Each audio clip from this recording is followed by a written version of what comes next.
Welcome to Conversations with the Great Dead, the show where the great thinkers, artists, and prominent figures of the past come to our studio to confront the dilemmas of the digital age. I'm your host, Artashes Khurshudyan, and today we are joined by one of the most rigorous minds in Western philosophy, a man whose moral compass could out-reason a supercomputer. He gave us the categorical imperative, critique of pure reason, and inspired generations to ask not what we want, but what we ought to do. Please welcome Immanuel Kant.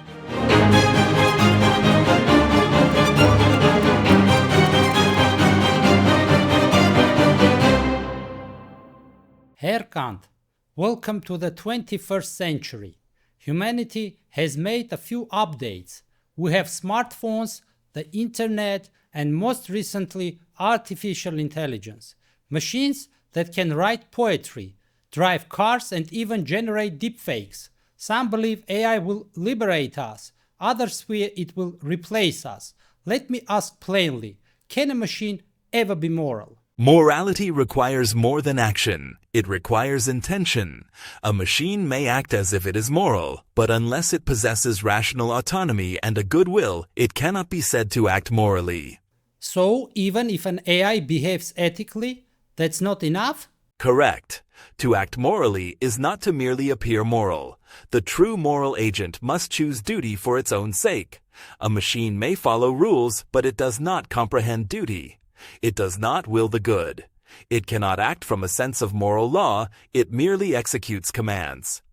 But what if AI becomes advanced enough to simulate intention? Couldn't that be close enough? To simulate is not to possess. A wax apple is not edible. Likewise, an AI that simulates moral reasoning still lacks what is essential, the capacity for self-legislation. Only a rational being who can recognize the moral law within can be a true ethical subject. A machine that acts as though it is moral does so without understanding its moral worth or the principle behind its actions. Let's unpack that further. You have said that morality is grounded in autonomy, but aren't AI systems becoming more autonomous every day? They learn from data, make decisions without direct human input. How does that fit with your ideas? You confuse functional autonomy with moral autonomy.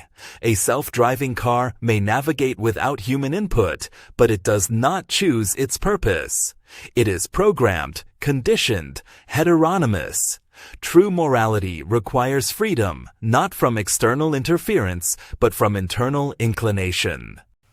But AI can now make decisions without direct programming. Neural networks learn from data, adapt to new situations, and even solve problems humans cannot. Doesn't that show some form of moral agency emerging? Learning from data is not the same as choosing by reason.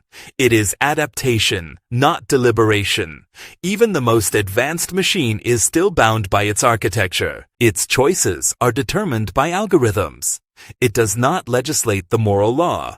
It merely reflects the biases of its inputs, often the prejudices of its creators. To act morally, one must follow the moral law because one recognizes it as an obligation, not because one has learned to mimic moral behavior.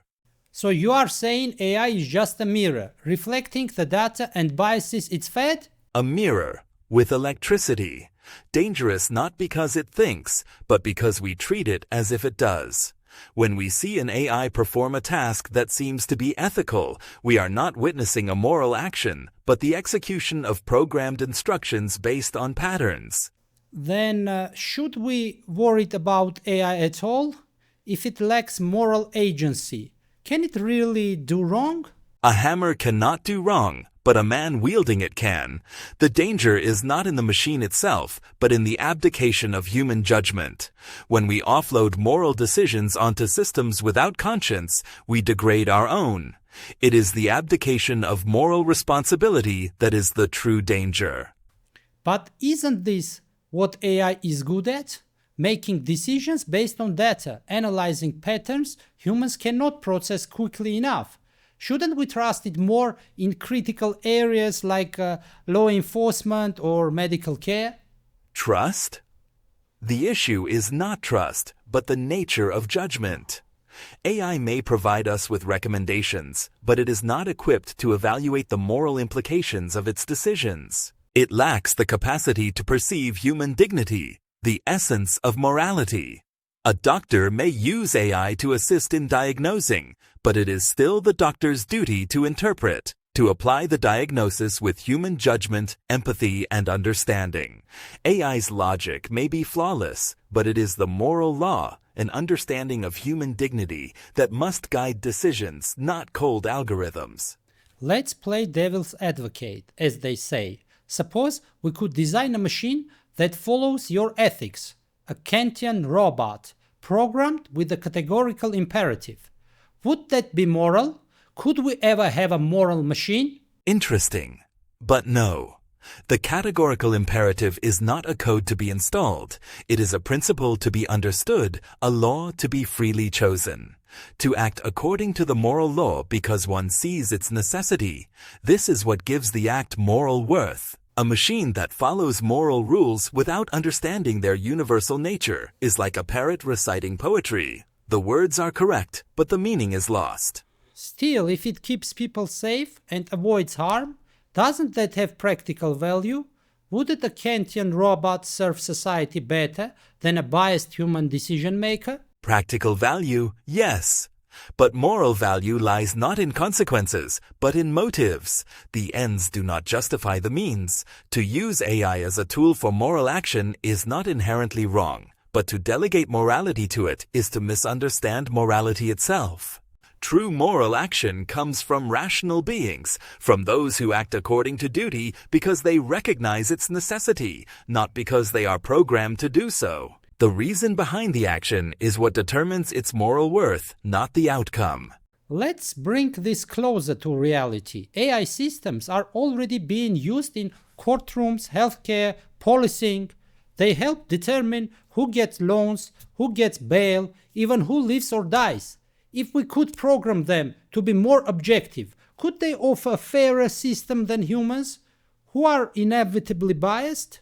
This is alarming. The dignity of the human being lies in his capacity to be an end in himself, not a means to an algorithmic outcome. To reduce a person to a data profile is to strip them of moral worth. Justice requires judgment, not computation. A machine may calculate probabilities, but it cannot weigh the intrinsic dignity of a human life. But humans are biased. Fallible, aren't AI systems sometimes more fair, more consistent? A broken scale may give a consistent weight, but it is not just. If a machine is trained on unjust data, it will replicate injustice with mathematical efficiency. The solution is not to replace human judgment, but to educate it. We must be vigilant in ensuring that our systems, both human and machine, uphold the dignity of each individual. It is not enough for the process to be efficient. It must be just. Then, should AI only be used for more administrative, non-moral tasks? Tasks that don't involve ethical decision-making? Precisely. Let the machine perform the tasks where judgment is not required, where there is no moral dimension, but never let it replace the human capacity to judge, to reason, and to be accountable. Let's go deeper. Do you believe a machine could ever become conscious? That question presumes too much. Even in my own time, I warned against speculating beyond the limits of reason. We know consciousness only from within. To resume it in machines is not science. It is mythology in silicon form. Consciousness is an internal experience, a perspective on the world that cannot be mimicked, only experienced. But some scientists say consciousness could emerge from complexity, that machines might someday be so advanced they could develop self-awareness. Emergence is not explanation. Complexity is not dignity. Consciousness is not a property. It is a perspective. A machine might mimic pain, but it does not suffer. It might simulate joy, but it does not feel. Without experience, there is no moral interior, only surfaces. A machine may seem conscious, but it cannot experience the world as a human does. So we must remain the moral agents, the ones responsible for decisions. Yes, always. We must never surrender the burden of freedom nor the responsibility of judgment. To be human is not to be efficient, but to be accountable. We may use AI as a tool, but the moral weight of our choices remains with us. So what is your final verdict on AI? What should humanity's relationship with it be? Use it wisely, use it cautiously, but never mistake it for what it is not. A tool may assist reason, but it cannot replace it. AI should serve humanity, not define it. It should augment human freedom, not undermine it. Never forget that the moral law, the dignity of each individual, must guide our use of such technologies. Thank you, Herr Kant, for this thoughtful and witty conversation. Thank you for joining us in this fascinating conversation. If you enjoyed today's dialogue with Immanuel Kant, be sure to subscribe, rate and share.